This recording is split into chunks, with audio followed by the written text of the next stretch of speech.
네, 지난해 11월 숨진 전두환 씨의 유산 부인 이순자 씨가 단독으로 상속받는 것으로 확정됐습니다. 남아있는 추징금, 회고록 관련해 진행 중인 손해배상 민사소송은 어떻게 되는 걸까요? 네, 관련 내용과 함께 남편의 보험금을 노린 이른바 계곡살인 사건까지 구자룡 변호사와 짚어보겠습니다. 어서 오십시오. 네, 어서 오십시오. 예. 이순자 씨가 전두환 씨의 유산을 단독으로 상속받게 됐다 이렇게 전해졌는데 이제 법정 상속인의 지위를 받게 됐다고 하는데 이거는 어떻게 보면 되는 겁니까? 그래서 지금 현안으로 걸려 있는 게 이제 형사 사건이랑 민사 사건 두 가지가 있었거든요. 네. 근데 두 가지가 법리가 굉장히 다르기 때문에 구별을 하실 필요가 있습니다. 이게 처음에 문제됐던 거는 조비오 신부에 대한 사자 명예훼손으로 이제 형사 사건이 진행이 됐고 예. 그 유족과 5.18 단체가 그 회고록에 의해서 명예를 손상당했으니 정신적인 고통을 받았다라고 해서 손해배상 청구를 한 민사 사건 이렇게 형사 사건, 예. 민사 사건 이렇게 두 가지가 있었습니다. 예.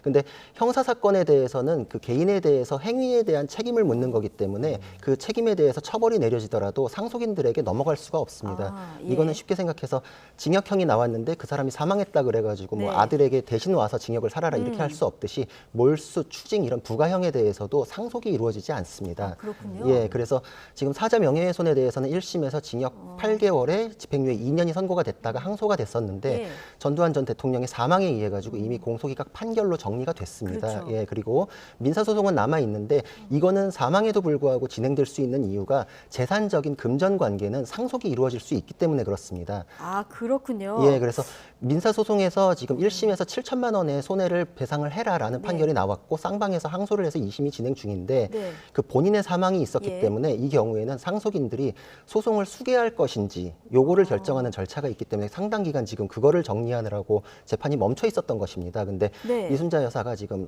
단독 상속을 하겠다라고 했기 때문에 이제 상속인이 확정이 됐기 때문에 네. 소송 절차가 다시 수개를 하는 이어받는다는 것인데 예. 그래서 이제 지금 진행이 될 수 있는 것이고 금전 관계이기 때문에 요건 상속에 의해 가지고 소송이 그대로 이어질 수 있고 날아가지 않습니다. 아, 이거는 그렇군요. 그대로 진행될 수 있는 것입니다. 형사와 민사를 나눠서 봐야 된다고 하셨는데 그러면 전두환 씨의 추징금 미납액이 956억 원 아니겠습니까? 이거는 형사 쪽이기 때문에 이제 못 받는다고 보면 되는 그렇죠. 건가요? 예, 예, 맞습니다. 그래서 형사와 관련된 것은 그 상속 관계로 넘어갈 수 있다라는 법리 자체가 있지를 않기 때문에 그거는 지금 현재 전두환 전 대통령의 은닉 재산이다라고 해서 확인되면 가져올 수 있는 예. 것인데 그 이전에 이제 한 900억 가까이 추징할 때 그때 이미 진행이 됐고 나머지에 대해서는 추적에 대한 노력을 지금 계속하고 있는데 이것을 상속에 의해 가지고 받아낼 수 있는 그런 우회적인 방법은 사실 법으로 마련되어 있지는 그렇군요. 않습니다.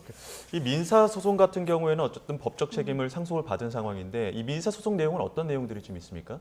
지금 그 사자 명예훼손에 의해 가지고 그 회고록이 명예를 손상했으니 그거에 대한 위자료를 청구한다. 그리고 5.18 단체의 경우에도 우리가 네. 그 회고록에 의해서 명예를 손상당했다. 그러니까 원고는 좀 여럿입니다. 그래서 그거에 대한 손해를 배상하라라고 해서 전체 금액 중에 일부인 7천만 원의 배상 판결이 이루어졌었고 2심에서도 쟁점은 동일합니다. 그러니까 상속에 의해서 당사자만 바뀌었다 뿐이지 그 회고록에 의해서 표현된 내용 한 70가지 정도 되는데 1심에서는 69가지가 허위다라고 확인을 했고 한 가지는 지금 항소심에서 그것마저도 허위이기 때문에 다투겠다. 유족들은 이렇게 주장을 하고 있거든요. 그러니까 쟁점은 그 같은 내용이 연결돼서 가고 있고 예. 그거에 대해서 이제 그 형식적인 그 상속에 의한 수개 절차만 요번에 이제 정리가 된 것입니다. 예.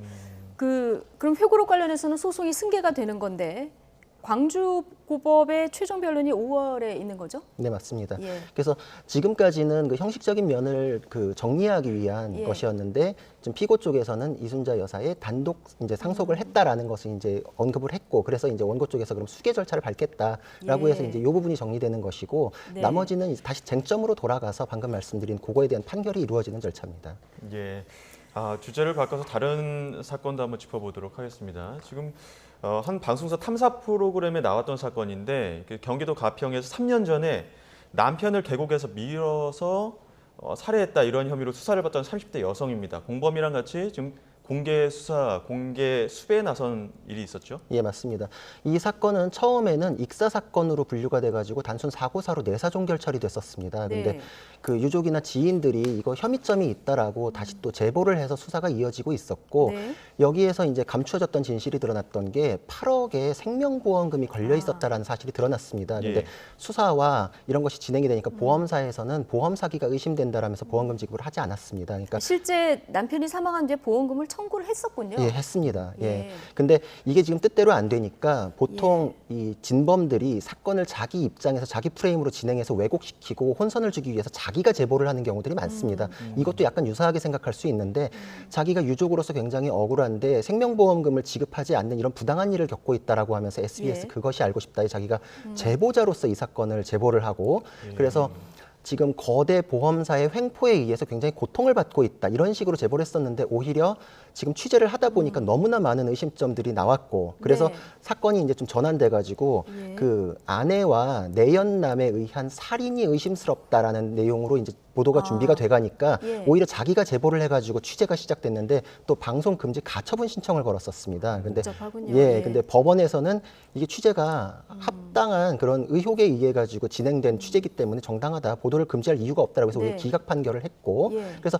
보도가 이루어져서 수면 위로 올라오니까 이제 국민적인 공분이 일었고 수사도 네. 급진전이 되면서 검찰 조사가 진행되다가 이게 상황이 이제 여의치가 않다 생각하니까 바로 잠적을 해버렸습니다. 그래서 지금 예. 3개월째 이제 어디에 있는지 확인할 수 없기 때문에 이제 지명 수배가 이루어지면서 그래서 공개 저렇게 수배가 된 것입니다. 공개해서 이제 수배를 한 이런 상황이 된 건데 너무나 많은 의심점들이 있다고 하셨는데 다이빙 시키고 구조 안 시킨 거 말고도요. 그 전에 뭐 보고피가 섞인 음식을 먹이거나 낚시터에서 남편을 물에 빠뜨리는 이런 시도도 있었다고 하는데 네. 이게 만약에 혐의가 입증이 된다고 하면 이건 뭐 살인미수 혐의가 적용이 되는 겁니까? 예, 맞습니다. 이전에 시도했던 것들은 이제 성공하지는 못했으니까 이제 살인 미수로 평가가 되고, 예. 그러니까 지금 이 혐의가 다 인정된다고 했을 때는 이전의 시도들은 살인 미수 2번, 그리고 계곡에서 밀어서 빠뜨린 다음에 익사하도록 방치한 거에 대해서는 살인의 기수, 그리고 보험금을 청구한 거에 대해서는 이제 보험 사기, 이제 사기죄가 되는데 8억은 그 특별법으로 넘어갑니다. 특정 경제범죄 가중처벌법에 의한 예. 사기죄이기 때문에 굉장히 중한 범죄들로만 연속적으로 벌인 사건이다 이런 혐의를 받고 있습니다. 아, 예. 그렇군요. 지금 이렇게 공개 수배까지 이루어진 게 검찰 조사 받고 있다가 3개월 정도 행방이 묘연한 상태이기 때문인데 어떤 가능성을 좀 생각해 볼 수 있을까요? 사실 이 정도면은 이제 출국에 대해서 제일 먼저 확인을 하는데 검찰 조사 시작하면은 보통 이 정도 사건이면 출국 금지를 겁니다. 그리고 우리나라에선 정상적인 방법으로 출국을 했을 때는 출입국 기록이 다 남기 때문에 지금 현재 정상적인 방법으로는 외국으로 나가지 않은 것으로 보인다 이렇게 지금 예. 되고 있거든요. 그래서 예. 그 다음으로 제기되는 게 밀항 가능성. 이제 밀항. 그렇게 예. 예. 근데 사실 코로나 이후에는 그 교통이나 이런 게 여의치 않기 때문에 밀항이 시도가 그렇게 쉽지 않습니다. 그리고 이들이 밀항을 하려면은 다들 그 브로커들도 범죄 혐의가 있는 사람이 넘어간다라고 생각하기 때문에 돈을 많이 요구합니다. 근데 그거에 대해서 그 기회도 적어졌는데 금액을 많이 요구하는데 이들이 지금 보험금을 수령을 못 했거든요. 예. 그러니까 자기들 목적을 달성하지 못했기 때문에 경제적으로도 그 돈을 내고서 또 생활비도 없는 마당에 넘어간다는 게 또 쉽지는 않을 겁니다. 그래서 국내에 있을 가능성이 굉장히 높다고 볼 수 있고 이것은 만약에 나중에 이제 체포가 된다면은 또 굉장한 또 자살골이다 이렇게 볼 수 있는 게 네. 나중에는 이제 또 상황이 여의치 않게 돌아가니까 당황스러워서 숨었다 아마 이렇게 이제 핑계를 댈 수도 있습니다. 근데 예. 그게 그대로 무너지는 게 한 명이야 그렇게 생각할 수 있지만 2명 다 똑같은 생각으로 이게 수사 도중에 잠적한다라는 건 믿기가 어렵거든요. 그렇죠. 그 이후의 변명에 대해서는 신빙성이 굉장히 부정되는 요소, 악영향을 미칠 것이기 때문에 변론에 있어서도 스스로 치명타를 스스로가 날린 것이다 이렇게 볼 수 있고 또 범죄 후 정황이라는 거는 양형에서도 반드시 고려하게 돼 있습니다.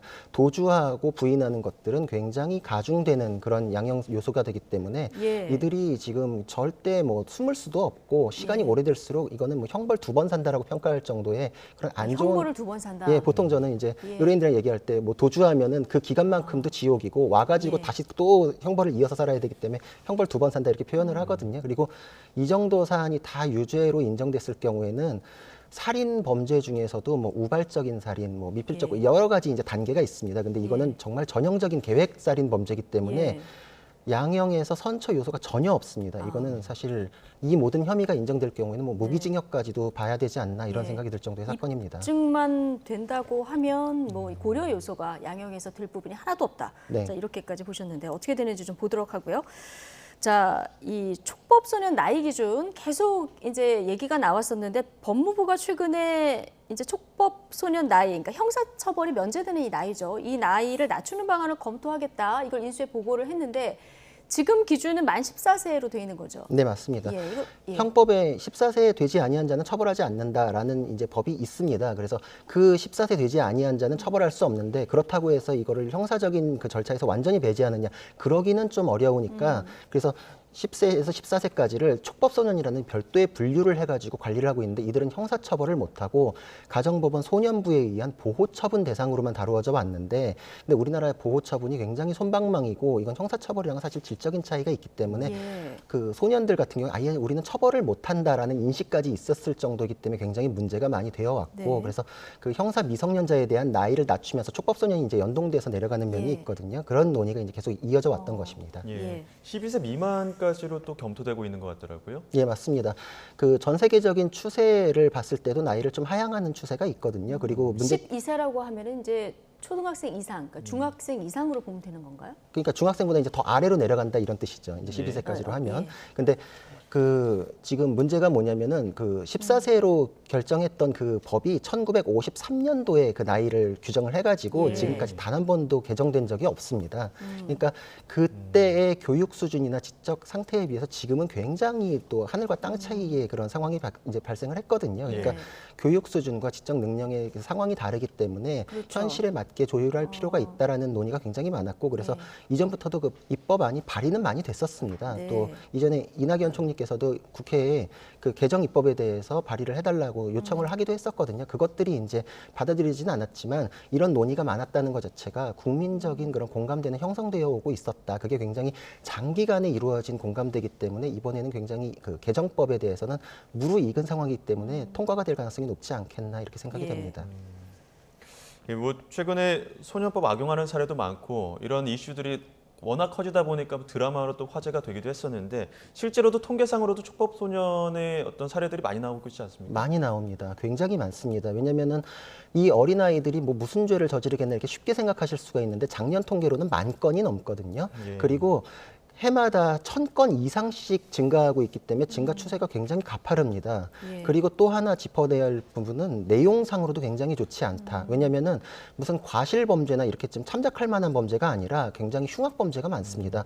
예. 절도, 강도, 심지어는 성범죄, 방화범죄 이런 그 죄질 자체도 안 좋은 것들이 많이 발생하기 때문에 이거는 분명히 알고 저지르는 범죄인데 나이 때문에 처벌하지 못한다라는 내용으로 다루어질 만한 것들이 많았거든요. 그러니까 예. 이거는 숫자뿐만 아니라 내용상에 있어서도 지금까지의 처벌이나 이런 대응이 미흡하지 않았는가에 대한 반성적 예. 고려가 있을 만한 사안이었다 생각이 됩니다. 네, 자 여기까지 듣겠습니다. 지금까지 구자령 변호사였습니다. 고맙습니다. 감사합니다.